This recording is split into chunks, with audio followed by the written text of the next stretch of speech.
திருப்பதியில நம்ம மொட்டை அடிக்கிறதுக்கு காரணம் நான் என்ற ஆணவத்தை அகற்ற, இறக்கி வைக்கவும். வாழ்க்கையில் நம்ம எதுவுமே இல்லை, இறைவன் தான் அனைத்தும் என்பதை குறிப்பதற்காகவும்னு சொல்லுவாங்க. அது மட்டும் இல்லாம சந்திரனோட ஆதிக்கம் திருப்பதியில அதிகம் இருக்கிறதால நம்ம மொட்டை அடிச்சுட்டு இருக்கும் போதே சந்திரனோட கதிர்கள் நேரடியா நம்ம உடம்புல இறங்கும்.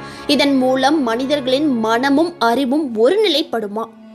பெரும்பாலான பெருமாள் பக்தர்களோட குடும்பங்களில் வருஷத்துக்கு ஒரு முறையாச்சும் திருப்பதிக்கு போய் முடி காணிக்கை செலுத்தும் வழக்கம் இருக்கும். குழந்தை பிறந்ததும் முதல் மொட்டை திருப்பதிக்கு தான் சொல்லி மொட்டை அடிக்கிற வழக்கமும் இருக்கும். அதே மாதிரி நம்ம ஏதாச்சும் வேண்டிக்கிட்டா இதை பெருமாள் நிறைவேற்றி கொடுத்தா நான் திருப்பதிக்கு வந்து மொட்டை அடிக்கிறேன்னு வேண்டிக்குவோம்.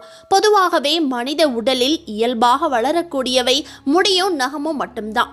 மனிதன் இறந்த பிறகும் கூட உடலில் வளரக்கூடியவை இந்த முடியும் நகமும் தான்.